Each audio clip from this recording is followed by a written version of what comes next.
여러분 월급이 그대로인데도 가난해지는 이유, 정부도 뉴스도 잘 말 안 해줍니다. 아무리 열심히 일해도 통장 잔고는 늘 제자리인 게 현실이시죠?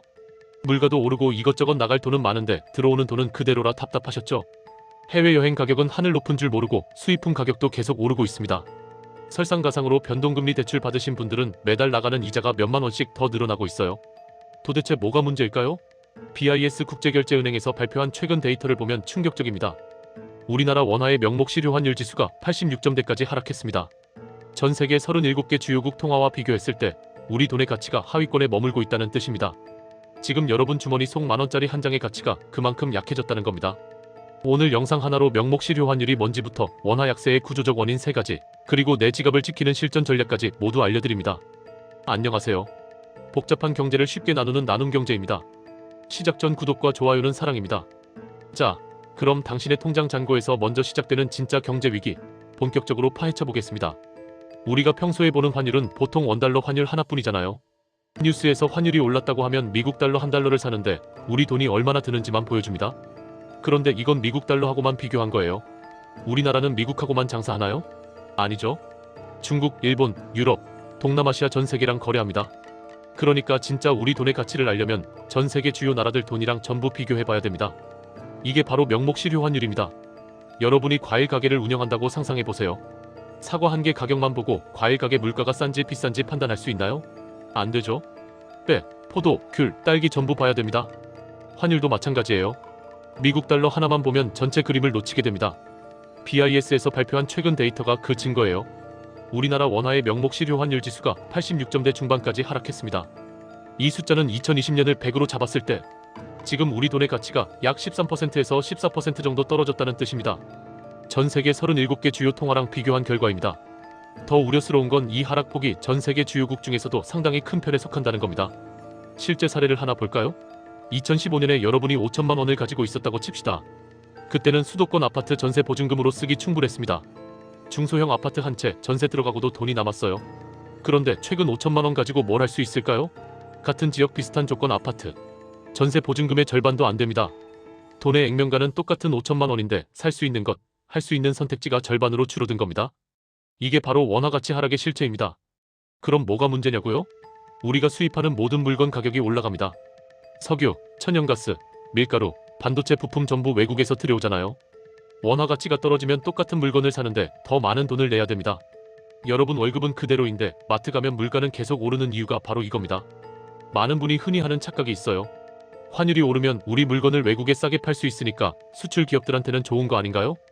이건 과거에는 어느 정도 맞았던 이야기입니다. 하지만 지금은 우리나라 수출 기업들도 부품을 외국에서 엄청나게 많이 수입합니다. 반도체 만드는 소재, 자동차 만드는 철강 원료 전부 수입이에요. 환율이 올라서 수출 가격 경쟁력이 조금 좋아져봤자 원자재 수입 비용이 더 많이 오르기 때문에 과거처럼 일방적인 수혜를 기대하긴 어렵습니다. 그럼 도대체 왜 우리 돈의 가치가 이렇게 떨어지고 있는 걸까요? 이유는 크게 3가지입니다. 첫째는 한미 금리 역전입니다. 돈은 아주 정직합니다. 이자를 더 많이 주는 곳으로 흐르죠. 2022년부터 미국 연방준비제도 연준에서 기준금리를 엄청나게 빠르게 올렸습니다.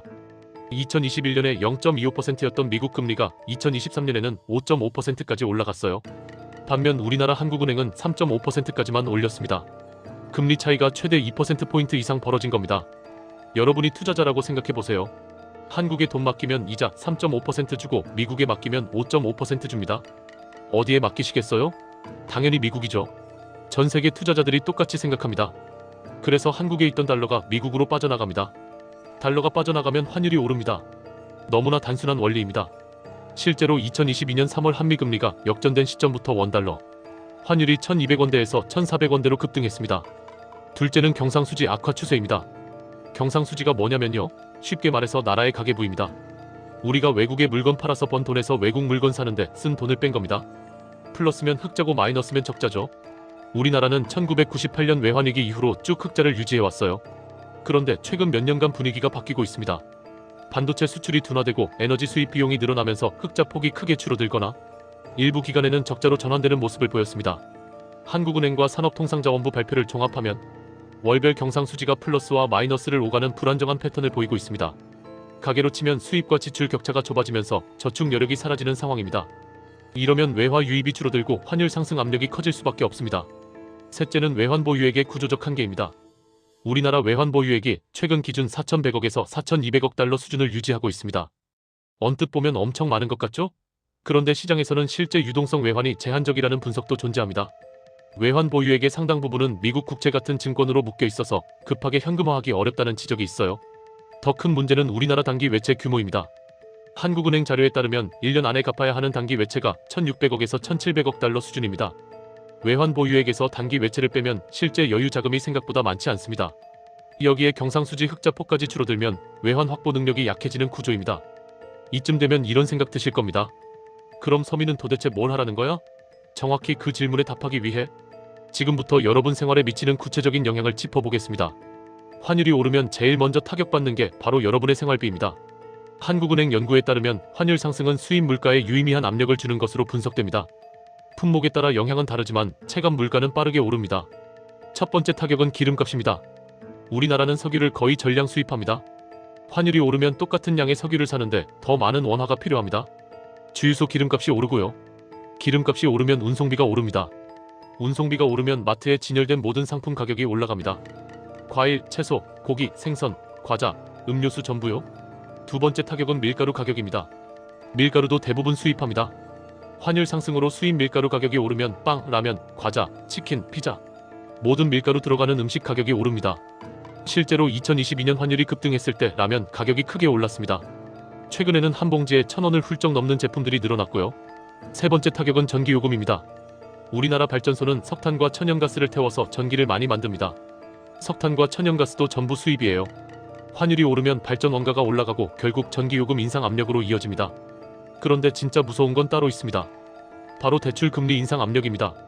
여러분 집에 변동금리 대출 있으신가요? 그럼 이 이야기 꼭 들으셔야 합니다. 환율이 오르면 한국은행은 금리 인상 압력을 받게 됩니다. 왜냐고요? 금리를 올려야 외국 투자자들이 한국에 돈을 맡기니까요. 금리 안 올리고 가만히 있으면 돈이 더 빠져나가서 환율이 더 오를 위험이 있습니다. 기준금리가 오르면 은행 대출 금리도 따라 오릅니다. 특히 변동금리 대출은 바로 직격탄을 맞습니다. 코픽스 금리 기준 변동금리 대출 받으신 분들은 3개월마다 금리가 조정됩니다. 실제 사례를 계산해볼까요? 대출 5억 원을 변동금리로 받았는데 금리가 1%포인트 올랐다고 칩시다. 연간 이자가 500만 원 늘어납니다. 한 달로 따지면 약 42만 원이에요. 월급 받아서 이자 내고 나면 통장에 남는 게 별로 없습니다. 그럼 어떻게 해야 하냐고요? 변동금리 대출 받으신 분들은 지금 당장 금리 조건 확인하세요. 코픽스 기준인지 CD 금리 기준인지 가상금리는 얼마인지 꼼꼼히 체크하시고요. 만약 금리 인상 여력이 더 남아있다고 판단되면 고정금리 전환을 적극 고려하셔야 합니다. 고정금리가 지금 당장은 변동금리보다 0.5%포인트 정도 높을 수 있지만 장기적으로는 이자 부담을 예측 가능하게 만들어줍니다. 환율 상승은 보이지 않는 세금입니다. 정부가 세금을 올렸다고 발표하지 않았는데 여러분 주머니에서 돈이 빠져나갑니다. 이게 바로 환율 불안 시대의 현실입니다. 그렇다면 우리는 어떻게 자산을 지켜야 할까요? 지금부터가 진짜 중요합니다. 그럼 이제 본격적으로 우리 자산을 지키는 전략을 알려드리겠습니다. 첫 번째 전략은 달러 자산 분산입니다. 여러분 자산의 몇 퍼센트가 원화로 되어 있나요? 만약 100%라면 환율 변동에 상당히 취약합니다. 과일 가게 비유 기억하시죠? 사과만 500개 사놓으면 사과값 떨어질 때 위험합니다. 자산도 마찬가지예요. 원화만 들고 있으면 원화 가치 하락 시 손해를 고스란히 감수해야 합니다. 많은 자산관리 전문가들은 자산의 20%에서 30%를 외화로 분산할 것을 권장합니다. 구체적으로 어떻게 하냐고요? 크게 3가지 방법이 있습니다. 첫째, 달러 예금입니다. 제일 쉽고 안전합니다. 은행 가서 외화 예금 계좌 만들면 됩니다. 시중은행 앱으로도 가능하고요. 10분이면 끝납니다. 달러 예금 금리는 시기에 따라 다르지만 최근 고금리 구간에서는 연 4%에서 5% 수준을 제공하는 상품들이 있었습니다. 게다가 환율이 오르면 환차익까지 생깁니다. 가정 예시로 계산해 볼게요. 환율이 오르는 상황을 가정해 보겠습니다. 몇 년 전 환율이 1,300원일 때 1만 달러를 샀다고 칩시다. 원화로 1,300만 원이었죠. 만약 환율이 1,500원으로 오른다면 어떻게 될까요? 여전히 1만 달러 그대로인데 원화로 바꾸면 1,500만 원입니다. 환차익이 200만 원이에요. 여기에 기간 동안 이자까지 받으면 수익이 더 커집니다. 물론 이건 환율이 오른다는 가정하에 계산한 예시입니다. 환율이 내릴 수도 있으니 분할 매수가 중요합니다. 둘째, 해외 ETF입니다. 조금 더 공격적인 방법이에요. S&P 500이나 나스닥 100 같은 미국 주식 지수에 투자하는 ETF를 사는 겁니다. 국내 증권사 앱에서 간단하게 살 수 있습니다. 국내 상장 ETF도 있고 미국 시장에 직접 투자하는 방법도 있습니다. 국내 상장 ETF는 편합니다. TIGER 미국 S&P 500, KODX 나스닥 100 같은 상품들이에요. 원화로 바로 살 수 있고 매매도 쉽습니다. 단점은 환해지 여부를 확인해야 된다는 겁니다. 환해지형은 환율 변동을 차단하고 환노출형은 환율 변동까지 반영됩니다. 환율 상승이 예상되는 국면에서는 환노출형을 고려해 볼 수 있습니다. S&P 500은 역사적으로 장기간 연평균 약 10% 전후의 수익률을 기록해 왔습니다. 물론 과거 수익률이 미래를 보장하지는 않습니다. 하지만 수십 년간 검증된 데이터입니다. 셋째, 환전 수수료 절감입니다. 달러를 살 때 수수료를 아껴야 합니다. 은행 창구 가면 환전 수수료가 상대적으로 높아요. 하지만 인터넷 뱅킹이나 모바일 앱 쓰면 수수료가 10%에서 30% 할인되는 경우가 많습니다. 공항 환전소는 가급적 피하세요. 그럼 달러를 언제 사냐고요? 정답은 지금부터 시작하는 겁니다. 타이밍 맞추려고 기다리지 마세요. 환율이 더 오를 수도 있고 내릴 수도 있습니다. 아무도 정확히 알 수 없습니다. 그러니까 분할 매수하세요. 총 투자 금액을 여러 번에 나눠서 사는 겁니다. 이렇게 하면 평균 매수 단가를 안정시킬 수 있습니다. 두 번째 전략은 금 투자입니다. 인류 역사상 수천 년 동안 가치를 지켜온 자산이 뭘까요? 바로 금입니다. 금값은 최근 몇 년간 꾸준히 상승세를 보이고 있습니다. 글로벌 불확실성이 커질수록 안전자산인 금으로 자금이 몰리는 경향이 있어요. 역사적 데이터를 보면 금은 장기적으로 연평균 약 5%에서 8% 수준의 수익률을 기록해 왔습니다. 금에 투자하는 방법은 간단합니다. 금 현물 ETF예요. 한국거래소에 상장된 KRX 금 현물 ETF가 대표적입니다. 주식처럼 사고 팔 수 있고 보관 걱정도 없습니다. 최근 기준 일주에 약 10만원대에서 거래되고 있어요. 소액으로도 투자 가능합니다. 금 투자 비중은 전체 자산의 5%에서 10% 정도가 적당하다는 게 일반적인 의견입니다. 너무 많이 담으면 안 됩니다. 금은 이자나 배당을 주지 않습니다. 가격 변동으로만 수익을 내는 자산이에요. 그래서 포트폴리오의 일부로만 가져가는 겁니다. 자산 배분 정리해 드릴게요. 원화 현금 및 예금 40%, 달러 자산 30%에서 40%, 금 5%에서 10%, 나머지는 국내 우량주나 채권으로 분산하세요. 다만 이건 평균적인 가이드일 뿐 여러분의 나이, 대출 상황, 직업, 투자 성향에 따라 완전히 달라질 수 있습니다. 20대 직장인과 50대 은퇴 준비자의 포트폴리오가 같을 수 없죠. 본인 상황에 맞게 조정하셔야 합니다. 오늘 배운 내용 정리해 드릴게요.